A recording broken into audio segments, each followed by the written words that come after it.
اعوذ باللہ من الشیطان الرجیم بسم اللہ الرحمن الرحیم۔ معزز ناظرین اکرام، السلام علیکم ورحمۃ اللہ وبرکاتہ۔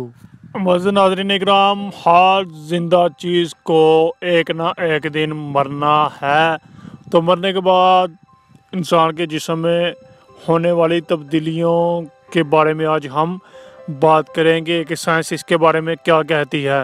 معزز ناظرین اکرام، تدفین کے ایک دن بعد یعنی ٹھیک 24 گھنٹے بعد انسان کے آنتوں کے اندر ایسے کیڑوں کا عمل سرگرم ہو جاتا ہے جو کہ مردے کے پخانہ کے راستے سے نکلنا شروع ہو جاتا ہے، استغفر اللہ، اور اس کے ساتھ ہی ناقابل برداشت بدبو پھیلنا شروع ہو جاتی ہے جو کہ دراصل اپنے ہم پیشہ کیڑوں کو دعوت دینے کا ایک ذریعہ ہوتی ہے۔ ناظرین اکرام، یہ اعلان ہوتے ہی بچھو اور دوسرے کیڑے مکوڑے اس کی طرف حرکت کرنا شروع کر دیتے ہیں اور انسان کا گوشت کھانا شروع کر دیتے ہیں۔ ناظرین اکرام، تدفین کے 3 دن بعد جو انسان کے جسم میں تبدیلیاں پیدا ہوتی ہیں، سب سے پہلے انسان کا ناک تبدیل ہونا شروع ہو جاتا ہے اور اس کے بعد 6 دن بعد ناخن گرنا شروع ہو جاتے ہیں اور اس کے 9 دن بعد انسان کے جسم کے بال گرنا شروع ہو جاتے ہیں۔ معزز ناظرین اکرام، مزید ویڈیو شروع کرنے سے پہلے نئے آنے والے دوستوں سے گزارش ہے کہ ہمارے اس چینل کو سبسکرائب کریں اور اچھی ویڈیو کو حاصل کرنے کے لیے بیل کے آئیکن پر کلک کر کے آل کے آپشن کو سلیکٹ کر لیں۔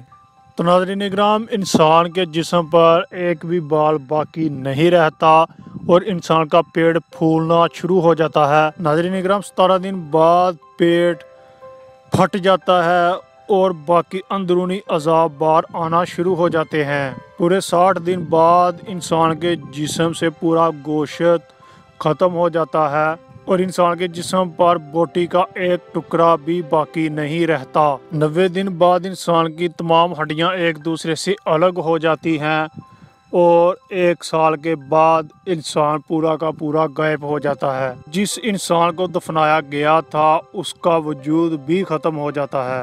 تو ناظرین اکرام، غرور، تکبر، حرص، لالچ، گھمنڈ، دشمنی، حسد، بغض، جلن، عزت اور وقار، نام، عہدہ اور بادشاہت کس نام کی؟ کچھ کہا جاتا ہے سب خاک میں مل جاتا ہے کی حیثیت ہی کیا ہے؟ مٹی سے بنا تھا اور مٹی ہی اسے کھا جاتی ہے۔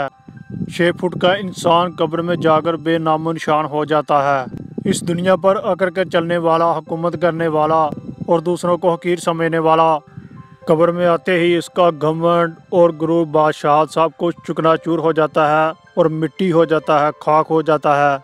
نہ اپنی مرضی سے اس دنیا میں آئے تھے اور نہ اپنی مرضی سے جانا ہے۔ جب پہلی بار آئے تھے تب بھی غسل کسی اور نے دیا تھا، اگر پھر جائیں گے تو تب بھی غسل کوئی اور دے گا۔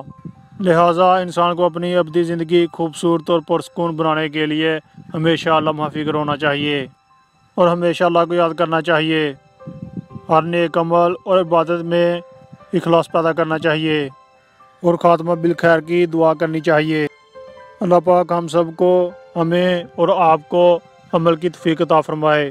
تو ناظرین اکرام، یہ تھی ویڈیو، کمنٹ میں اپنی قیمتی رائے کا اظہار ضرور کیجیے گا اور ہماری حوصلہ افزائی کے لیے اس ویڈیو کو لائک کریں اور اگر اچھی لگے تو اپنے دوستوں کے ساتھ واٹس ایپ گروپ میں ضرور شیئر کریں۔ اللہ حافظ۔